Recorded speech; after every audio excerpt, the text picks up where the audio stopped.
On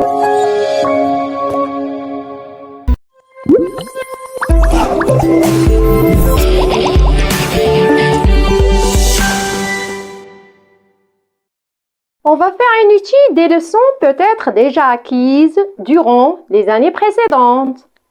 Le titre est le suivant. Les formes de l'adjectif qualificatif. Notre objectif est le suivant. Repérer les différentes formes de l'adjectif, bien sûr, dans des phrases. Je vous présente maintenant la répartition de cette leçon. On commence par la mise en situation. Par la suite, l'observation, ou bien le corpus. Troisième étape, la conceptualisation. Et à la fin, un exercice d'application. La première question qui se pose, c'est la suivante. Dans un texte, comment appelle-t-on les moyens ou les outils utilisés dans la description?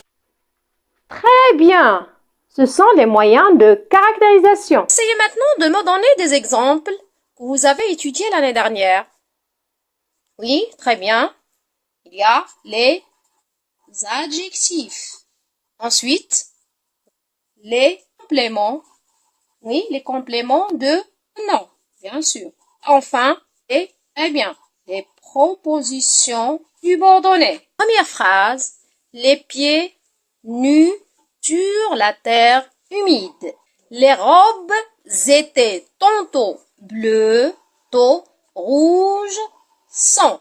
Dernière phrase, je n'étais ni heureux, ni malheureux. Donc, dans ces phrases, quelle est la classe grammaticale des mots écrits en couleur et bien sûr que j'ai souligné en rouge? Et adjectif. Type d'adjectif significatif. Sont leurs fonctions bien sûr dans chaque phrase. Première fonction, c'est quoi? Oui, c'est qualifier. Ça vient de qualificatif. Qui est un nom. Et décision pour les mots. Si on revient aux exemples qu'on a donnés au début, où se place chaque adjectif? Oui, soit avant quoi? Oui, avant le nom bien sûr qualifié, ou bien soit après le nom. Pour les adjectifs que vous avez et on a relevé ensemble, comment appelle-t-on chacun d'eux? Dans la première phrase, on a la deuxième phrase et la troisième phrase. Le premier, comment on l'appelle? Oui, c'est un adjectif épithète. Oui. Dans la deuxième phrase, on a deux adjectifs. Ce sont des adjectifs attributs. Et on va voir pourquoi on les a appelés attributs. Et à la fin, adjectif de couleur. Très bien. Donc, on a trois types d'adjectifs qu'on a relevés. Maintenant, votre tour donner des phrases où vous employez d'autres adjectifs. Alors, vous êtes sur la bonne voie. On récapitule. Notre leçon, on a étudié un type ou bien un moyen de la caractérisation. Et ce moyen, bien sûr, c'est l'adjectif qualificatif. Caractérisation, ça veut dire donner à un nom ou distinguer pour le distinguer de quoi et le rendre plus clair. Pour l'adjectif qualificatif, quelle est sa fonction? On a dit, oui, c'est donner des informations sur le nom, bien sûr, qualifié. Pour les formes, on commence par l'adjectif épithète. Quelle est sa place? Oui, il se place ou à côté d'un nom. Soit, alors on a dit soit avant ou bien après. Pour l'adjectif attribut, il se place avant ou après. Oui, après un verbe de quoi? Oui, un verbe d'état. Pour les verbes d'état, tu peux me donner des exemples? Oui, on peut avoir, oui, quel verbe? Le verbe être, le verbe sembler, le verbe rester, l'expression avoir l'air, le verbe paraître, etc. Alors, ce sont les verbes d'état qui se placent avant l'adjectif. La forme suivante est l'adjectif de couleur. Comme son nom l'indique, c'est bien sûr une couleur. Donc, il désigne une couleur. Pour les couleurs, on peut avoir des couleurs, oui, de forme simple, par exemple, oui, rouge, noir, ou bien de forme composé. Par exemple, bleu ciel. On peut trouver aussi comme l'adjectif opposé.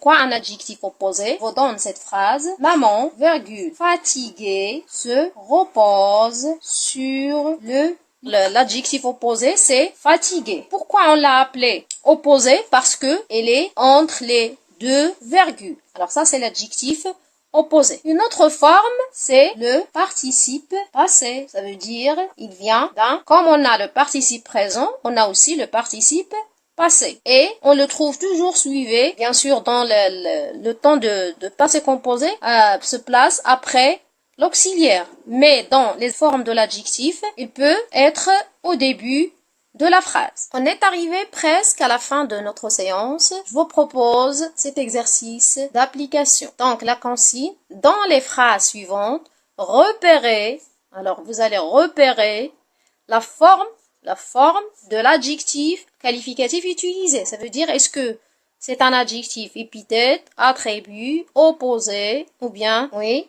participe passé. La première phrase, je ne comprenais rien à ce rituel compliqué. Où est l'adjectif dans cette phrase? Oui, c'est rituel? Non, c'est compliqué. Très bien. On parle de quelle forme ici? Regardez bien la terminaison. Est-ce qu'on peut dire c'est un adjectif épithète?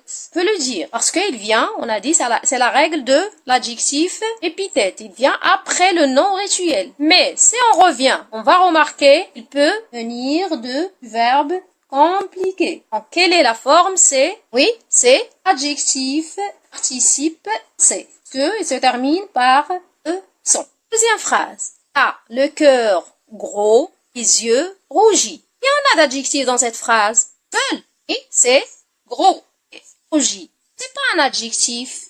Bien. Il vient de la couleur rouge. Et il peut être un adjectif participe. Il y a un accord. IS parce qu'on parle des yeux. Le premier, deuxième. Pour le premier, le deuxième. Premier, on peut dire c'est un adjectif. Quel type d'adjectif? Épithète. Voilà. Après le nom, qualifie le nom cœur. On considérait comme type passé. D'accord?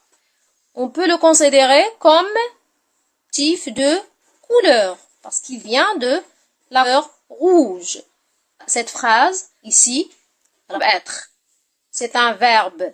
Comme on a appelé ça, c'est un verbe, d'état. C'est le verbe d'état.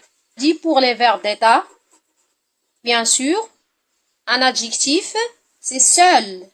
8, malheureux. Deux adjectifs. Et deux. Et le deuxième, ils ont la même forme. Ce sont des verbes, des adjectifs.